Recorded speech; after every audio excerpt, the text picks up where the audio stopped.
Welcome back to the Old West Tales, where every story whispers secrets of love, heartbreak, and redemption. If you're new here, don't forget to subscribe. Drop your location in the comments. I'm curious which part of the world my viewers are from. Sit back and let me take you on a journey that might just melt your heart tonight. Long ago in the dusty frontier town of Red Hollow, surrounded by endless prairie grass, rugged canyons, and old cottonwood trees whispering in the desert wind, there lived a young girl named Clara May. Clara May was known across every ranch, saloon, and wagon trail as the finest dancer Red Hollow had ever seen. Her movements were smooth as river water and light as desert rain, and her smile could brighten even the darkest corner of the wild frontier. But Clara May's life, though filled with grace, carried sorrow like a shadow that never left her side. She lived with her mother and her father, Earl Dawson.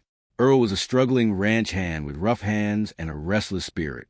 Though his land was dry and his horses thin, his hunger for money never ended. He loved gambling more than family and would lie, cheat, or steal just to hear coins clink across a poker table.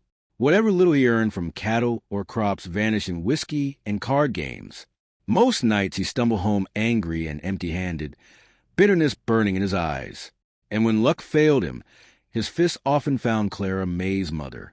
Her mother, Sarah Dawson, sold homemade pies, roasted corn, and coffee outside the town market. From sunrise to sundown, she worked beneath the blazing western sun just to keep food on the table. Clara May helped whenever she could, carrying baskets and humming soft tunes as they walked the dusty roads together. But Clara May's true joy was dancing. Whenever music drifted through town, whether from a saloon piano, a traveling fiddle player, or the beat of boots during a festival, Clara May's feet moved like magic. The whole town adored her. "Look there," folks whispered whenever she passed. "That's Clara May Dawson, the soul of Red Hollow." Among all her friends, one stood closer than the rest. A spirited young cowboy named Jesse Cole, a kind-hearted ranch boy with warm eyes and an easy grin. Jesse cheered louder than anyone whenever Clara May danced, clapping and shouting proudly. "Fly, Clara May, fly." Life in Red Hollow was simple. Folks worked the land, herded cattle, repaired wagons, and gathered beneath lantern light to share stories after sunset. But Clara May's days were caught between joy and pain. Her love for dancing lit up her spirit, yet her father's greed cast long shadows over her heart. She often dreamed of a life where she could twirl freely without fear, a life where her father's hunger for money would no longer steal her happiness. One evening, Earl Dawson sat beneath the porch of the Rusty Spur saloon with a group of drunken gamblers. As they passed around whiskey bottles and poker cards, he overheard talk about a grand dance competition in the neighboring town of Silver Creek. The winner, they said, would receive a heavy chest filled with silver dollars. Earl's eyes gleamed like a starving wolf. Silver. He knew Clara May would win.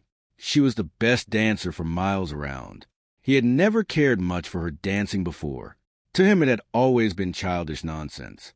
But now he saw opportunity. Money. The next morning he stormed into the house. "Pack your things," he barked. "We're heading to Silver Creek." Clara May stared at him in surprise. Her father had never shown interest in her dancing before. Still, excitement fluttered inside her chest. A real competition. A chance to shine before a real crowd. Silently, Jesse followed behind them through the prairie trails, staying hidden behind rocks and wagon paths. He didn't trust Earl Dawson and wanted to keep Clara May safe. When they finally arrived in Silver Creek, townsfolk gathered and whispered in amazement. "Ain't that Clara May from Red Hollow?" The girl dances like the wind itself. Clara May felt her knees shake, but she drew a deep breath and stepped onto the wooden dance floor. And when the music started, she danced like a river at sunrise, wild, graceful, alive, unstoppable. Her boots tapped like thunder, while her dress spun beneath the lantern glow. The crowd erupted into cheers. Clara May, Clara May. When the performance ended, the judges placed a heavy bag of silver dollars into her hands. But before she could even smile, Earl Dawson snatched the money away from her. Not a word of gratitude. Not a single proud glance. Nothing. Jesse, watching from the crowd, felt his heart ache. After the celebration faded and people wandered off, he walked quietly toward Clara May. "You shine brighter than every star in Texas tonight," he whispered gently. "And I picked up a few coins that fell while you danced. Keep 'em." Clara May forced a faint smile, though sadness weighed heavily on her heart. When they returned home, she told her mother everything that had happened. Sarah wrapped her daughter tightly in her arms. "You dance with spirit, sweetheart," she whispered. "That's what truly matters." That night, Clara May lay awake staring at the wooden ceiling above her bed. Joy and heartbreak wrestled inside her chest. Her father saw only money, never the daughter standing before him. From that day on, Earl Dawson became obsessed. Every festival, every fair, every town gathering, he dragged Clara May out to dance. "You're going to dance," he growled, "and we're going to get rich." And every time, Clara May won. The crowds cheered. The fiddles played. Boots stomped against wooden floors. But every prize went straight into Earl Dawson's pockets, and every dollar disappeared into poker games and whiskey bottles before sunrise. Clara May's heart grew heavier with every performance. More than anything, she wished her father would finally see her, the real her, not just a way to fill his pockets. Jessie noticed the sadness growing behind her smile. "Don't let his greed steal your fire," he told her softly one evening beneath the stars. But little by little, the fire began to flicker. Some townsfolk started turning away from her. "She's a gambler's daughter," they whispered behind her back. "Her pa only cares about money." Loneliness crept into Clara May's life like cold desert fog. Friends slowly drifted away. Only Jessie stayed. No matter what happened, he never left her side. One evening, while crickets chirped outside their tiny home, Sarah sat beside her daughter and gently brushed her hair. "My Clara May," she asked softly, "why has your smile disappeared?" And Clara May told her everything. Sarah sighed deeply and wrapped her arms around her daughter. "You are a blessing," she whispered, "a light in this world. One day things will change." Clara May tried to believe her, but the contest kept coming. She danced, she won, and her father took everything. Still, she danced for herself, for the joy of movement, for the laughter of the crowd, for the way the earth seemed to sing beneath her feet. And deep inside, she held on to one small hope, that one day Earl Dawson would finally see her not as a source of money, but as his daughter. Then came the Harvest Moon Festival, the grandest celebration in all of Red Hollow. It was a time of music, rodeos, dancing, feasting, and matchmaking. Young women wore beautiful dresses stitched with lace and ribbons, while wealthy ranchers and cowboys arrived hoping to find brides. Lanterns glowed across the town square. Fiddles played to the night air, and the smell of roasted meat drifted from every corner of the streets. But Earl Dawson saw the festival as nothing more than another chance to strike gold. That evening, after Clara May finished a breathtaking dance in the middle of the crowded square, Earl climbed onto a wooden wagon and shouted loud enough for the entire town to hear. "If any man wants my daughter's hand in marriage," he bellowed proudly, "he'll bring me 5 chests of silver dollars and 2 sacks filled with gold nuggets." Gasps swept through the crowd. Clara May stood frozen beneath the lantern lights, her blue festival dress fluttering softly in the evening breeze. Flowers decorated her hair, yet fear filled her heart. The price her father demanded was impossible. Most young men lowered their heads and quietly stepped away. Clara May searched the crowd desperately. Her eyes found Jessie. But Jessie had nothing except a small horse, a worn saddle, and the love in his heart. He stood silently among the people, knowing he could never compete with such wealth. Then suddenly the music stopped. A hush swept through the town square as a wealthy old cattle baron stepped forward from the crowd. His name was Walter Boone, the richest and oldest ranch owner in the territory. Walter Boone owned thousands of acres of land, endless cattle, and more money than anyone in Red Hollow could count. But he was also old enough to be Clara May's grandfather. He already had 3 wives and a house overflowing with grown children. Clara May's heart dropped like a stone into dark water. She looked toward Jessie. Tears filled his eyes as he slowly sank onto the wooden porch beside the saloon, unable to hide his heartbreak. Without another word, Clara May turned and ran. Tears streamed down her face as she burst to the front door of her home. "Mama," she cried, Sarah wrapped her daughter tightly in her arms, while outside Earl Dawson laughed loudly and shook Walter Boone's hand. "She's yours!" Earl shouted proudly, while grabbing the heavy bags of silver and gold like a starving man clutching food. That night Earl drank himself nearly senseless inside the rusty Spur Saloon, boasting to everyone about his fortune.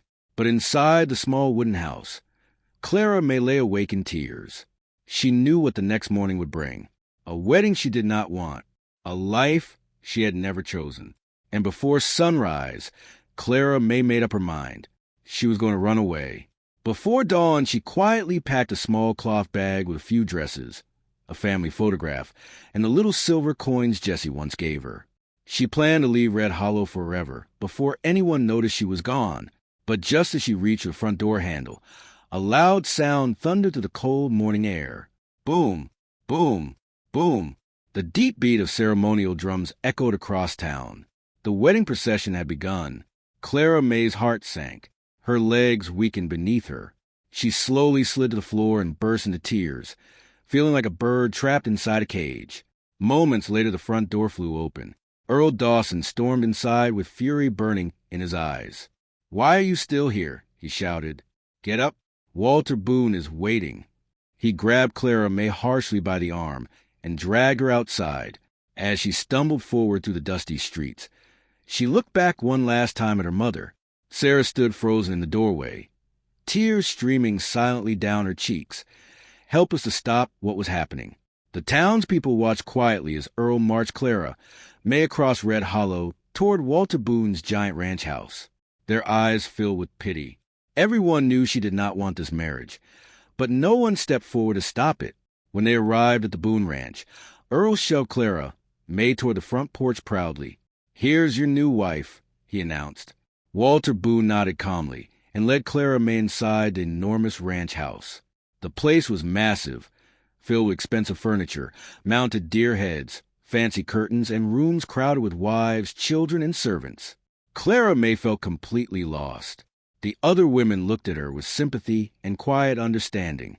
She sat silently in a corner, tears filling her eyes. She missed Jessie. She missed the simple days when dancing brought her joy instead of pain. All day long she cried quietly, unable to eat or sleep. When night finally came, she locked herself inside one of the guest rooms, terrified and alone. Some of Walter Boone's wives tried gently comforting her, but nothing eased the ache in her chest. She thought about Jessie constantly, his smile, his laughter, the way he always clapped louder than anyone else whenever she danced. Her heart ached painfully. Then suddenly, knock, knock. Someone stood outside her door. Clara May wiped her tears and slowly opened it, and her breath caught. Standing there was Jessie, and beside him stood Walter Boone himself. "Clara May," Walter said softly, "please come sit down. There's something important you need to hear." Confused and trembling with emotion, Clara May followed him into the sitting room. Walter Boone sat heavily in a chair and took a slow breath. "There's something I should have told everyone long ago," he began quietly. "Jessie is my only real son." Clara May blinked in confusion.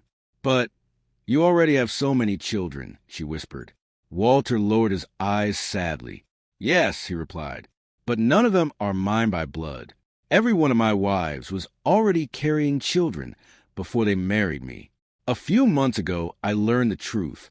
I can never father children of my own." Clara May slowly turned toward Jessie in shock. Jessie nodded gently. "It's true," he said softly. "I only found out recently myself. Walter Boone is my father." Walter smiled kindly at them both. "When I discovered the truth, I wanted to finally do something good for my son," he explained. "And I saw the way Jessie looks at you. I saw how deeply he loves you, Clara May. That's why I chose you." Clara May stared at him in disbelief. "Not for me," Walter continued gently. "For him."